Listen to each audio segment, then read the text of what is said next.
그들은 함께 음식을 먹고 있는 애굽 총리가 돈을 받고 팔았던 동생 요셉인 것을 한 번도 생각해 본 적이 없었습니다. 요셉은 형제들을 시험하기로 하였습니다. 그날 밤 요셉은 청지기에게 형제들의 자루에 가지고 갈 수 있을 만큼 양식을 가득 채우도록 하였습니다. 그리고 그들이 가져온 돈도 그 자루 안에 넣도록 했습니다. 동시에 요셉은 청지기에게 베냐민의 자루에는 은잔을 몰래 집어넣는 임무를 주었습니다. 요셉은 은잔을 왜 베냐민의 자루에 넣었을까요? 요셉은 베냐민에게 도둑 누명을 씌워 애굽에 억류하고자 하였습니다. 그리고 요셉은 베냐민이 도둑인 것이 밝혀졌을 때에 형제들이 베냐민에 대해서 어떤 태도를 취하는지가 궁금했습니다. 형제들은 은잔을 훔쳐 모두를 위험에 빠뜨린 베냐민을 비난할 수도 있습니다. 아니면 정반대로 형제들은 베냐민을 비난하지 않고 다른 행동을 취할 수도 있습니다. 이런 요셉의 의도적이고 계획된 행동은 베냐민에 대한 형제들의 태도와 또 형제 간의 우애를 확인할 수 있기에 충분하였습니다. 형제들에 대한 요셉의 시험이 시작되었습니다. 형제들이 아버지의 집으로 떠날 시간이 되었습니다. 그들은 먼 길을 가야 했기 때문에 아침 일찍 출발하였습니다. 그들은 자신들의 임무를 성공적으로 완수했다는 것을 두고 기뻐했을 것입니다. 어제는 애굽 총리로부터 환대를 받았습니다. 양식은 자루에 가득했습니다. 억류되었던 시몬은 풀려났습니다. 그리고 아버지 야곱이 걱정했던 베냐민에게도 아무 일도 일어나지 않았습니다. 가나안 땅을 향해 출발하는 그들의 마음은 기뻤고 그들의 발걸음도 가벼웠을 것입니다. 그런데 그들은 지금까지 살아오면서 한 번도 경험해보지 못한 가장 어려운 난간이 자신들 앞에 있다는 것은 깨닫지를 못했습니다. 요셉은 형제들이 성문을 벗어난 지 얼마 안 되었을 때에 청지기에게 그들의 뒤를 쫓아가게 하였습니다. 그들을 뒤쫓아간 청지기가 말했습니다. 너희가 어찌하여 선을 악으로 갚느냐? 애굽 총리는 형제들을 매우 극진하게 생각하여 식사를 함께 하였는데 형제들은 애굽 총리를 무례하게 대접했다는 것입니다. 그러면서 청지기는 형제들에게 너희가 어찌하여 애굽 총리가 쓰는 은잔을 훔쳤느냐고 몰아세웠습니다. 이 은잔은 마시는 용도뿐만 아니라 점을 치는 데 사용되기도 했습니다. 애굽에서는 은잔에 물을 채우고 악령에게 빌고 난 다음에 작은 물체를 그 잔 속에 던져 넣어서 나타나는 파장을 가지고 길흉을 판단했다고 합니다. 이스라엘 백성들이 가나안 땅에 들어가기 전 모세는 그들에게 무엇을 말했습니까? 그의 아들이나 딸을 불 가운데로 지나게 하는 자나 점쟁이나 길흉을 말하는 자나 요술하는 자나 무당이나 지는 자나 신접자나 박수나 초혼자를 너희 가운데에 용납하지 말라. 율법은 점을 치면서 길흉을 판단하는 것, 그것을 파악하는 것을 매우 엄격하게 금하였습니다. 요셉은 하나님을 섬기는 경건한 사람입니다. 우리는 청지기의 말을 통해 요셉이 미신적인 행위인 점수를 행하였다라고는 볼 수가 없습니다.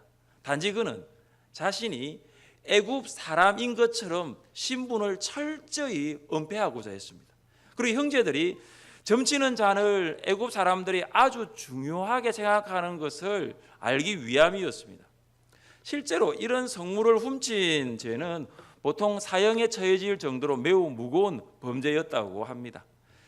청지기가 형제들을 은잔 절도범으로 몰아가고 있었습니다.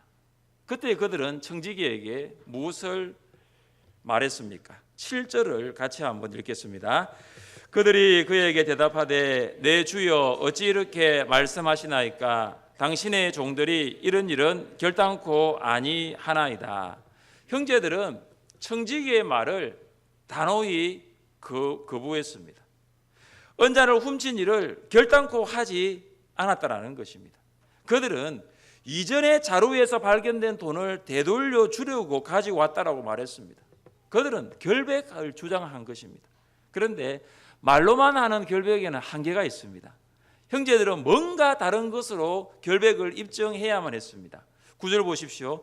당신의 종들 중 누구에게서 발견되든지 그는 죽을 것이요 우리는 내 주의 종들이 되리이다. 형제들은 만약 그들 가운데 은잔이 발견되면 그는 죽을 것이고 나머지 사람들은 종이 되겠다라는 무모한 제안을 청지기에게 하였습니다. 형제들이 이런 무모한 제안을 한 것은 그들은 절대로 은잔을 훔치지 않았다는 결백함에 대한 확신을 가지고 있었기 때문입니다. 형제들의 말은 요셉이 행한 시험에 중요한 초점이 됩니다. 형제들은 과거에 요셉을 죽이려고 했습니다. 그리고 그들은 요셉을 구덩이에 빠뜨리고 종으로 팔아버렸습니다. 형제들은 요셉을 아주 무정하게 다루었습니다. 22년이라는 시간이 흐르고 난 다음 형제들이 어떻게 달라졌습니까? 그들은 우리는 내 주의 종들이 되겠다라고 말했습니다. 과거의 형제들의 모습을 보면 은잔이 발견되는 자는 죽을 것이요 라는 말로 끝났었습니다. 그러나 은잔이 발견된 자루의 주인이 은잔을 훔쳤기 때문입니다. 은잔을 훔친 사람이 책임을 지는 것입니다. 그러나 형제들은 무엇이라고 말했습니까? 우리는 내 주의 종들이 되리이다. 형제들이 우리 모두가 종들이 되겠다고 한 것입니다. 그들은 우리 모두가 종들이 되겠다는 말을 할 정도로 연대 책임 의식이라는 것이 자리를 잡고 있었습니다. 과거에 형제들은 우리라는 말을 몰랐습니다. 자기들밖에 몰랐습니다. 그들이 우리라고 말하는 것은 굉장히 어색하기까지 합니다. 그런데 형제들의 모습이 달라졌어요. 요셉을 죽이려고 했던 자기밖에 몰랐던 과거의 형들이 아니라는 거예요. 우리는 내 주의 종들이 되겠다라는 말을 들은 청지기는 형제들에게 무엇을 말했습니까? 10절입니다.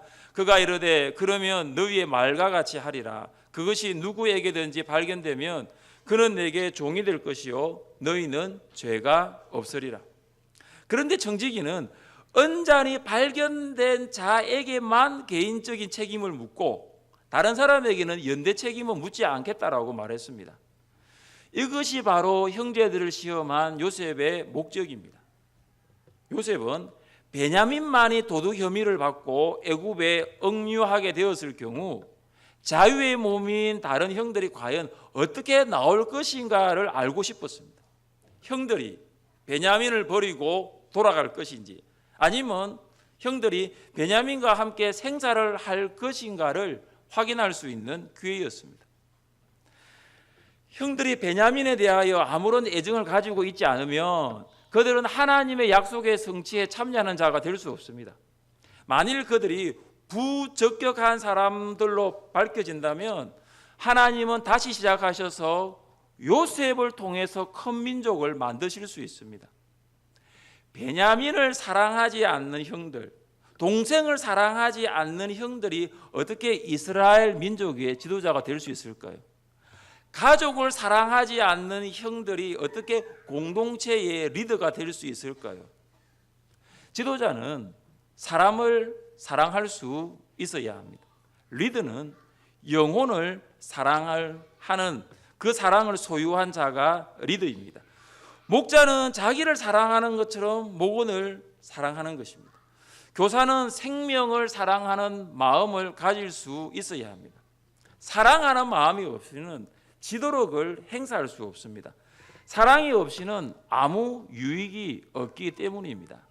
이 사랑이 바로 가정에서 시작되는 것입니다.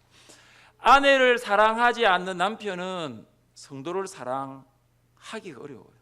거꾸로 남편을 사랑하지 않는 아내도 성도를 사랑하는 것이 결코 쉽지 않습니다. 성도가 성도를 사랑하고 목자가 성도를 사랑하고 초원지기가 성도를 사랑할 수 있기를 주님의 이름으로 축복합니다. 하나님의 약속은 사랑으로 성취됩니다. 하나님의 약속인 성경이 바로 그 사랑을 말하고 있기 때문입니다. 우리가 사랑의 사람이 되지 않으면 성경에서 가장 큰 계명이라고 할 수 있는 하나님을 사랑하고 이웃을 사랑할 수가 없습니다. 이번 주 주일은 이웃 초청 잔치가 있는 주일입니다. 여러분들은 하나님을 사랑하십니까? 하나님을 사랑하는 성도는 이웃을 사랑할 수 있는 거예요. 하나님을 사랑하는 마음으로 이웃을 초청할 수 있기를 바랍니다. 하나님을 사랑하는 마음으로 이웃을 사랑하면 하나님의 약속을 성취할 수 있는 성도가 될 수 있습니다. 형제들은 나귀에 실었던 자루를 땅에 내려놓고 연장자 순으로 자루를 수색했습니다. 청지기는 가장 나이 어린 베냐민의 자루 속에 은잔이 들어있는 것을 이미 알고 있으면서도 형제들이 눈치채지 못하도록 한 것입니다. 청지기가 자루를 하나씩 풀고 은잔 유물을 확인할 때 그 긴장감은 점점 더 더해졌을 것입니다. 그가 막내 동생 베냐민의 자루를 풀었습니다. 그런데 그 은잔이 베냐민의 자루에서 발견되었습니다. 형제들은 예상하지 못한 결과를 직면하게 되었습니다. 베냐민의 자루에서 은잔이 발견되리라고는 꿈에도 생각해 보지 않았습니다. 어떻게 이런 일이 있을 수 있습니까? 은잔이 베냐민의 자루에서 발견되었을 때에 형들이 어떤 행동을 했는지 우리 본문 13절 말씀을 같이 한번 읽겠습니다. 그들이 옷을 찢고 각기 짐을 나귀에 싣고 성으로 돌아가니라. 옷을 찢는 것은 당시 근동 지방에서 자신의 극한 슬픔을 나타낼 때 하는 행동이었습니다. 요셉이 없어졌을 때 아버지 야곱과 장자 르우벤만 옷을 찢었어요. 다시 말해서 르우벤을 제외한 다른 형제들은 동생이 어떻게 되든지 간에 전혀 슬퍼하지 않았어요. 그들은 이미 알고 있었잖아요. 그러나 이제는 이전과는 전혀 다른 모습입니다. 형제들이 베냐민의 자루에서 은잔이 발견되었을 때에 슬픔에 북받쳤습니다. 슬픔에 이기지 못한 채 옷을 찢었습니다. 그들은 각자의 짐을 나귀에 싣고 요셉이 있는 성으로 자진해서 돌아왔습니다. 요셉을 버리고 떠났던 과거의 형들의 모습이 아니었습니다. 형제들은 청지기의 말대로 은잔이 들어있었던 자루의 주인인 그 베냐민만을 두고 애굽을 떠날 수도 있었습니다. 그러나 그들은 베냐민을 데리고 애굽으로 함께 들어갔습니다. 형제들은 청지기에게 했던 말처럼 모두가 종이 되기로 결심한 것입니다. 그들은 자기가 가지고 있는 자유, 자기의 생명마저도 이제는 기꺼이 포기하고자 하였습니다. 형제들이 왜 종들이 되려고 다시 애굽으로 들어갔을까요? 왜 자기의 생명마저도 내려놓고자 애굽으로 들어갔을까요? 베냐민을 사랑했기 때문에. 그들은 말로만 사랑하지 않았습니다. 형들은 베냐민을 향한 그 사랑을 행동으로 증명해 보였습니다. 여러분은 과거에 요셉을 노예로 팔았던 형들이 이제는 베냐민과 함께 하려는 모습 속에서 무엇을 느끼십니까? 우리는 여기에서 책임 있는 연대의식을 느낄 수 있습니다. 책임을 함께 지겠다는 거예요. 베냐민 너만 지는 것이 아니라 우리 모든 형들도 너와 함께 책임을 지겠다는 거예요. 4명의 여자로부터 출생한 12명의 아들들은 각자의 색깔이 강했습니다. 각자의 목소리가 두드러졌습니다. 색깔은 너무 강해서 조화를 이루지 못했고 목소리는 너무 두드러져서 하모니를 만들지 못했습니다. 요셉이 양떼를 치고 있던 형들을 찾아갔을 때 그들은 요셉을 죽이고자 의논했습니다. 형들은 요셉을 죽여서 구덩이에 던지려고 했습니다. 그러나 장자 르우벤은 동생들에게 그렇게 하지 말자, 그냥 구덩이에 던지자라고 제안했습니다. 이 장자 르우벤은 요셉을 구출하려고 하는 마음을 가지고 있었기 때문입니다.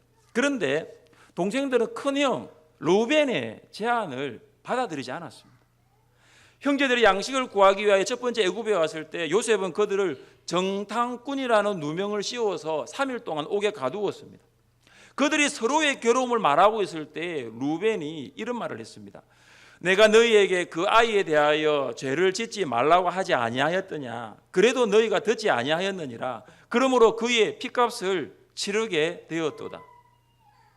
로벤이 동생들에게 과거에 지었던 죄에 대한 대가를 말하면서 자신들의 모습을 돌아볼 수 있기를 원했습니다. 로벤이 말했을 때 동생들은 과거와는 달리 아무런 이의를 제기하지 않았습니다.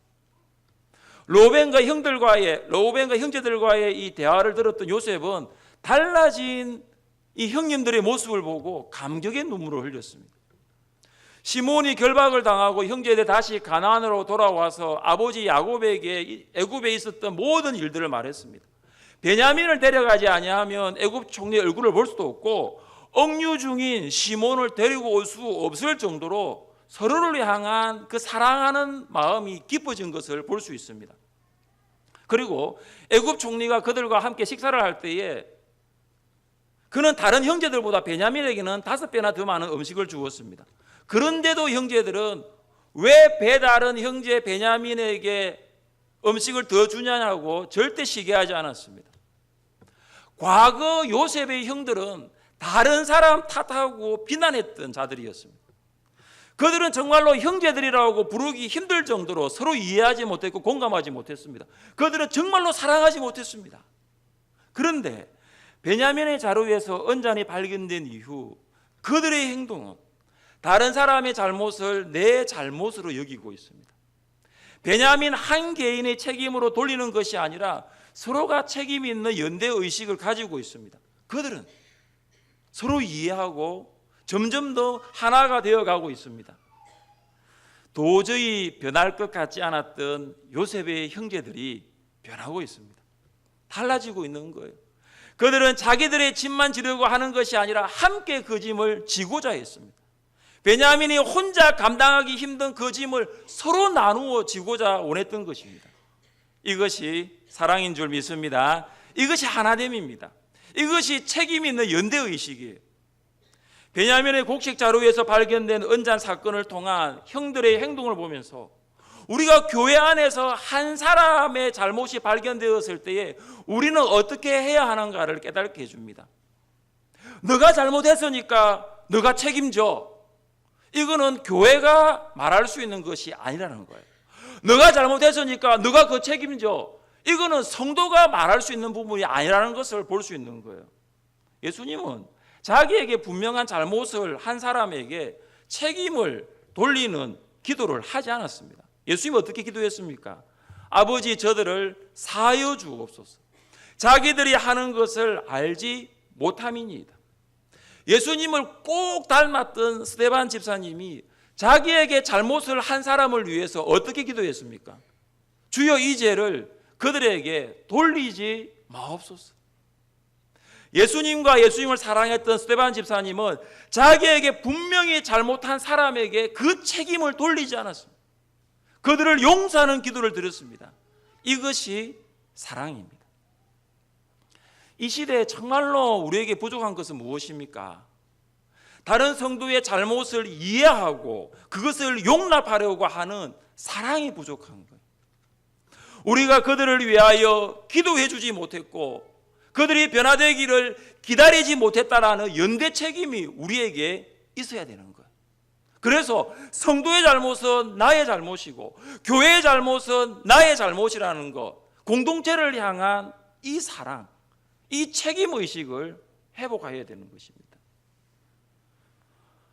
의정부 일가족 사망 기사를 보면서 여러분은 어떤 생각을 하셨습니까? 그것이 그 가족들만의 잘못입니까? 저는 그 기사를 보면서 우리 사회의 잘못이라는 생각을 떨쳐버릴 수가 없었습니다. 그런 결정을 할 수밖에 없었던 남편이자 아버지의 모습을 보면서 우리 사회가 이렇게 된 것이 우리 교회의 책임이 아닌가, 우리 그리스도인들에게도 이런 책임이 있지 않는가라는 생각을 하게 되었습니다. 지금 우리와 우리 사회가 회복되어야 할 것은 책임감 있는 연대의식이십니다. 잘못은 있는데 그 잘못은 아무도 책임지려고 하지 않고 있습니다. 얼음보다 더 차가운 사회를 보면서 과연 이 땅에 누가 그 책임을 져야 하는지 질문을 던지게 됩니다. 예수님 안에서 우리는 하나가 되었습니다. 손이 아픈데 몸이 아프지 않는 것은 이상하잖아요. 발이 아픈데 몸이 아프지 않는 것은 이건 말이 안 되잖아요. 더 사랑하고 더 이해하고 서로의 부족한 것을 채워주고 그 사람이 잘못했지만은 그 사람이 변화될 것을 위해서 기다려주고 그 사람이 잘못했음을 가지고 그것이 나의 잘못이라고 용납해 주는 것이 진정 이 시대의 교회를 향한 하나님의 뜻입니다. 사랑하는 성도 여러분, 우리에게 서로 간에 잘못이 있다 할지라도 우리가 그 잘못을 용납하고 이해하고 그 책임까지도 함께 질 수 있는 공동체가 될 수 있기를 바랍니다. 이런 따뜻한 교회, 이런 아름다운 공동체를 만들어갈 수 있기를 주님의 이름으로 축복합니다. 함께